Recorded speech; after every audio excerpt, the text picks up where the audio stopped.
Okay, to start off, we're going to add the flour.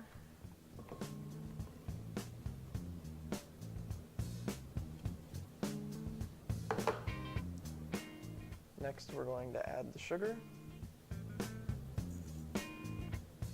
I did sift the sugar before I put it in the container I dumped it in. Next, we're going to add 1 tablespoon of baking powder and 1 teaspoon as well.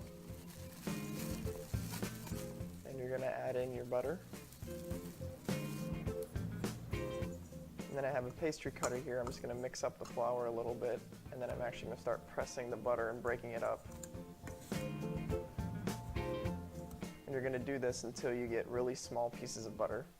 You want them to generally be either pea-sized or smaller. So here I'm just cleaning out my pastry cutter because the butter got stuck in between the ridges.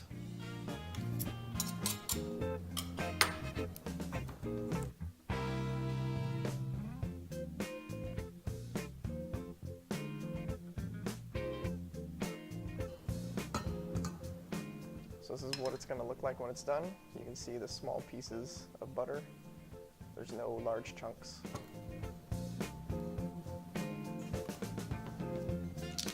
So next we're going to add our chocolate chips as well as our buttermilk.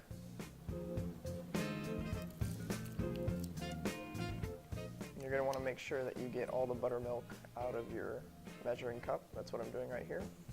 Then we're going to mix this until everything's incorporated and there's no more flour left on the bottom of the bowl.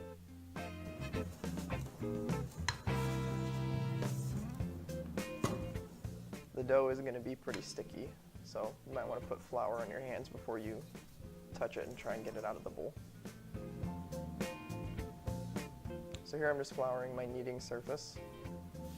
Just going to spread it out to make sure I get it everywhere.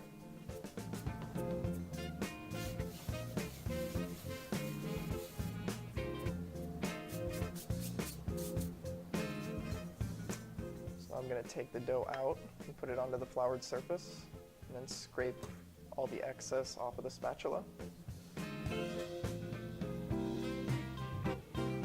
And then I'm also going to grab some extra flour and put it on the surface as well, because this dough is going to soak up a lot of the flour that's on the board right now.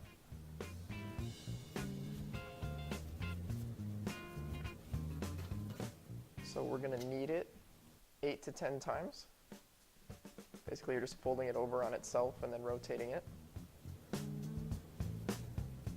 Make sure every time you press down, you add a little bit of flour to the bottom of the counter, because it will start to stick after the first couple folds. So here I'm going to flatten it out and try and make a circle.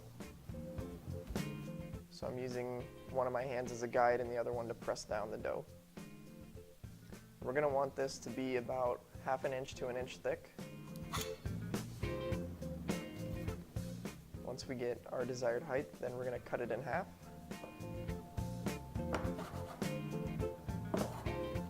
And then we're going to cut each of those halves into quarters.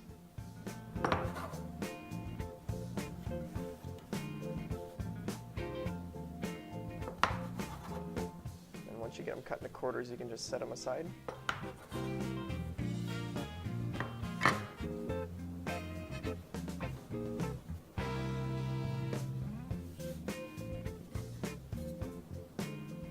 Do the same to this half.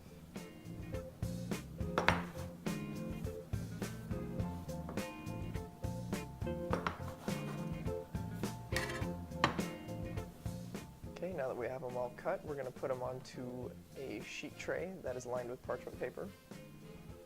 That way the scones won't stick.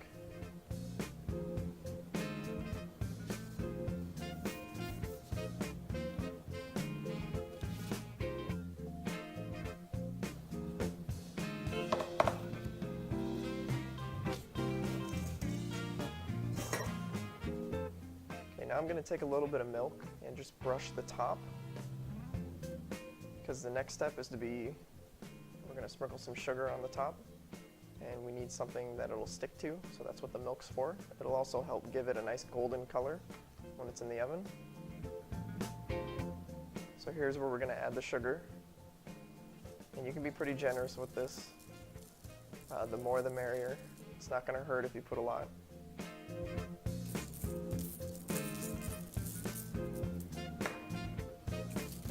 Okay, make sure everything's spaced out evenly because these will rise and expand a little bit and we don't want them running into each other.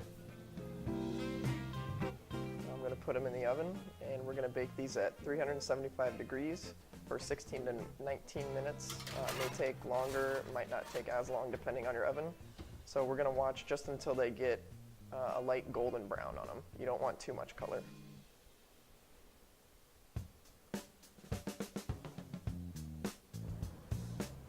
Okay, so once they come out of the oven, this is what they're going to look like. So you can see there's just a little bit of brown.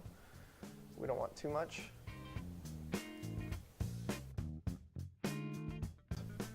Thanks for watching and don't forget to subscribe.